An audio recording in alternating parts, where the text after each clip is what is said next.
Kurdîno li Kurdî vegerin. Heval dilbihar. Di dîrokê de ji bo kom, gel, civat û neteweyan hinek roj û bûyer hene ku li ser dema wan a ku tê de dijîn û pêşeroja wan ji gelek milan ve bandoreke mezin dikin, ji bo wan dibin destpêka rewş û qonaxeke nû. Heta hin ji wan roj û bûyeran mora xwe li rêgeh û rûgeha qedera wan didin, herîkîna rûbarê wan diguherînin, resembûn û xweserbûnên wan diparêzin û li ser reh û gehên wan berê wan didin asoyeke nû. Bi vî awayî ji wan re dibin remz û rojên sereke yên dîrokî.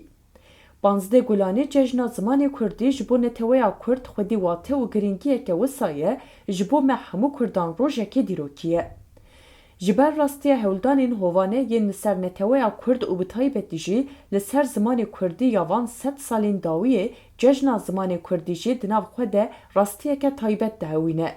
Ji cejnên tên zanîn gelek wêdetir e. Berî her tiştî di nav xwe de bîr, dil, hiş, giyan, viyan û şiyaneke parastin, berxwedan, serhildan, têkoşîn, raperîn, rêxistinkirin, sazkirin û avakirina zimanê Kurdî dihewîne. Çawa ku Newroz cejna Kurdan a neteweyî ye, 15 Gulanê jî cejna zimanê Kurdî ya neteweyî ye. Ji ber vê yekê ne tenê bi rojekê, bi hefteyan, bi bername û çalakiyên cûr bi cûr, bi giyanê têkoşîna parastin û pêşvebirina zimanê Kurdî tê pîrozkirin. Li ser bingeha vê rastiyê cejna zimanê Kurdî ji destpêkê heta roja me bi bername, çalakî, xebat û awayên cûr bi cûr ên têkoşîna ji bo Kurdî her sal di nav neteweya Kurd de giyan, hişmendî, zanebûn û arîşe û motivasyoneke parastin, pêşvebirin, rêxistinkirin û sazkirina zimanê Kurdî û netewebûna Kurd belav dike. Tenê li gor têkoşîna 5 salan a me Kurdan a lehengane, divîya bû têkoşîna ji bo zimanê Kurdî li gel encamên xwe yên şênber li her derê ku Kurdek lêdî jî belav bibûya. Lê sed mixabin ev yek ji vê rastiyê gelek dûr e. Ji ber vê divê em Kurd bi giyanê seferberiya têkoşîna ji bo zimanê Kurdî ya ji her milî ve her rojê bikin 15 Gulanê û 15 Gulanê bikin her roj. Em wek tevger, sazî, derdor û kesên ku pêşengiya têkoşîna azadiya neteweya Kurd dikin, bi qasê ku li dî jî dagirker, mîtînger û serdestên biyanî, wêrekin, her tiştên wan ên hovane tînin zimên û li dijî wan tê digoşin, divê herîkên bi qasê wê di nava xwe de jî li dijî kêmasî, nebesî û xeletiyên xwe jî bi awayekî wêrek têkoşîneke şênber û encamgir bin. Dema ku em li gor vê heqîqetê binhêrin, em ê bi rengekî zelal bibînin ku gelek Kurdên ku di partî, sazî, dezgeh û derdorên Kurd de cih digirin, li gor têkoşîneke 5 salan a bêhempa ji rastiya têkoşîna parastin, pêşxistin, rêxistinkirin, sazkirin û avakirina zimanê Kurdî gelek dûr in. Niyeta wan çi be bila bibe.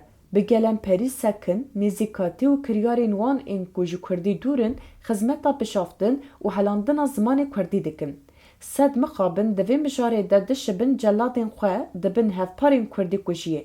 Mixabin bandora vê yekê li ser bi milyonan Kurdan pêk tê. Ev yek trajedî, xetere û xwekuştineke mezin e ji bo me Kurdan. Hege ku em hemû hêz, derdor, kesayetên Kurd bi awayekê bêtirs û fikar, müdaxaleyeke gelek radîkal welatparêz, têkoşer û şoreşger li vê rewşa xwe ya kambax û dilsotîner nekin, li xwe, li zimanê xwe û nirxên xwe yên xwebûnî neteweyî venegerin, bi jiyan û kiryarên xwe nebin têkoşer, şoreşger û pêşengên rast û dilsoz ên zimanê Kurdî dê hêzê de tir bibin hevparên kujer û celadên Kurdî. Bêguman di rewşeke wisa de dîrok dê ti car vê xwekujî, rûreşî û bêbextiyê ji bîr neke û dê bi neletî bibîr bîne. Divê em wek neteweya Kurd vê rewşa dilsotîner bi ti awayî qebûl nekin û li dijî vê yekê bi rengekî herî zelal di asta herî jor de û rasterast helwesta xwe ya herî radîkal a şoreşger, têkoşer, welatparêz û xwebûnparêz nîşan bidin. Divê her tevger û saziyeke me ya Kurdan berî her tiştî wek sazî û tevgereke zimanê Kurdî tev bigere. Divê hemû polîtîkayên nûjen ên Kurdî kujiyê yên derdorên dijkurt li ber çavan bên raxistin û li dijî dorpêçkirin, dortengkirin û hewldanên nûjen ên helandinê yên li ser Kurdî têkoşîneke mayînde û piralî bê meşandin. Têkoşîna azadiya Kurdî ya siyasî û hiqûqî, statûya ji bo zimanê Kurdî û perwerdeya bi Kurdî li her qadê bê bilindkirin û berfirehtir kirin. Helbet ji bo pêşketin û encamkirtina vê yekê bi taybetî divê em Kurd di serî de li xwe vegerin. Bi armanca pêşxistin û berfirehkirina hişmendî, rêxistinbûyîn, hîndekarî û sazûmankariya zimanê Kurdî, bi duruşma her dem Kurdî, her der Kurdî, em her derê bikin Kurdîgeh li her mezra, gund, kolan, tax, bajarok, navçe û bajaran, ji mal û ocağên zimanê Kurdî bigirin heta kom, komün û civatên zimanê Kurdî, ji meclisên zimanê Kurdî bigirin heta kongreyên zimanê Kurdî, li her derê wargeh û jîngehên Kurdî ava bikin.